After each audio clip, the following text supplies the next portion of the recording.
அனைவருக்கும் வணக்கம். எல்லாரும் எப்படி இருக்கீங்க? இன்னைக்கு ஆயத்தி கிச்சன்ல நம்ம 2 வகையான ஜூஸ் பார்க்க போறோம். என்னன்னா நெல்லிக்காய், ப்ளூபெர்ரி. ஏன் அப்படின்னா இந்த கொரோனா டைம்ல கண்டிப்பா நம்ம இந்த மாதிரி எதிர்ப்பு சக்தி உள்ள பழங்களை வச்சு ஜூஸ் செஞ்சு சாப்பிடுறது அவ்வளோ நல்லதுங்க. வாங்க எப்படி செய்யறதுன்னு பார்க்கலாம்.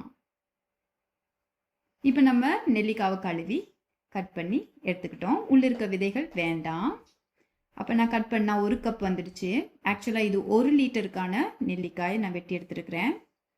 ஓகே, இதை வந்து நம்ம இப்போ மிக்சி ஜாரில் சேர்த்துக்கலாம். இது கூடவே பாதி லைம் ஜூஸ் சேர்த்துக்கலாம். அது கூட சிறிதளவு உப்பு சேர்க்கலாம். ஆக்சுவலாக இந்த நெல்லிக்காவில் விட்டமின் சி இருக்குது. அதை நான் சொல்லணும்னு அவசியம் இல்லை, எல்லாருக்குமே நல்லா தெரிஞ்ச விஷயம். நமக்கு நிறைய ப்ராப்ளம் உடம்புல இருந்தாலும் இந்த விட்டமின் சி இந்த நெல்லிக்காய் அப்படின்னும் போது நமக்கு நிறைய பலம் தரும். கண்டிப்பாக இது குழந்தைகளுக்கு ஞாபக சக்திக்கும் அவ்வளோ நல்லதுங்க. வாங்கி கண்டிப்பாக இதே மாதிரி ஜூஸ் பண்ணி கொடுங்க. என்னங்க? ஓகே, இப்போ நல்லா பிளெண்ட் பண்ணிக்கலாம். இனிமேல் கொஞ்சம் தண்ணி சேர்த்து பிளெண்ட் பண்ணலாம்.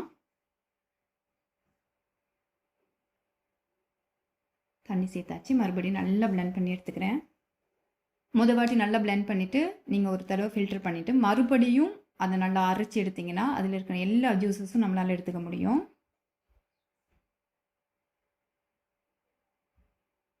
பாருங்கள், இப்போ முதல் தடவை நான் அரைச்சி எடுக்கிறேன். மறுபடியும் இதை நான் அரைச்சிக்க போகிறேன்.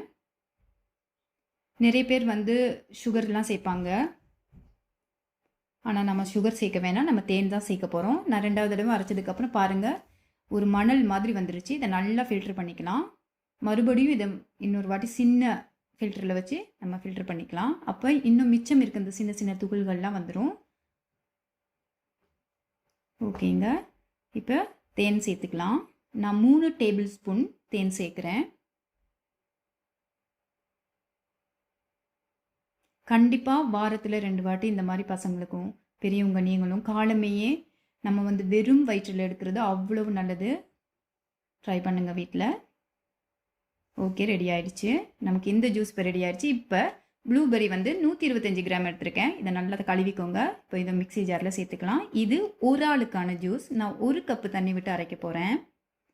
அதே மாதிரி 1 டீஸ்பூன் லைம் ஜூஸ் சேர்த்துக்கிறேன். அதிகமாக வேண்டாம்.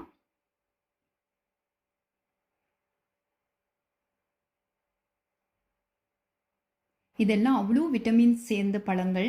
நம்ம நிறைய பேர் இதெல்லாம் எடுத்துக்கிறதே இல்லை. கண்டிப்பாக நம்ம நான்வெஜ்ஜுக்கு நம்ம ஃபுட்டில் எவ்வளோ நம்ம கவனிப்பு கொடுக்குறோமோ அதே அளவுக்கு ஃப்ரூட்ஸில் முக்கியமான கொய்யாப்பழம், சீத்தாப்பழம், இந்த மாதிரி ப்ளூபெர்ரி, அன்னாசி, இந்த மாதிரி சப்போட்டா, இதிலெல்லாம் நீங்கள் சாத்துக்குடி இதெல்லாம் ரெகுலராக எடுத்துக்கும் போது அவ்வளோ எனர்ஜிங்க உடம்புக்கு. நீங்கள் டேப்லெட்டு எடுக்க தேவையில்லைங்க. இந்த மாதிரி இப்போ ஃபில்டர் பண்ணிக்கலாம். நம்ம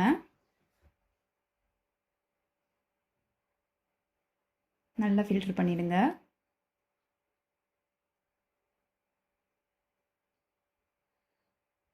அப்புறம் ஆயத்தி கிச்சனில் ஆரோக்கியம்னு ஆரோக்கியம் இல்லாமல் நான் காட்டிகிட்டே இருக்க முடியாதுல்ல. ஸோ அதனால தான் சூப்பராக ஜூஸஸ்லாம் செஞ்சு உங்களுக்காக நான் போட்டுட்ருக்கேன். கண்டிப்பாக நீங்களும் செய்யணுன்றதுக்காக தான் நம்ம இதில் சுகர் சேர்த்துருக்கோம்.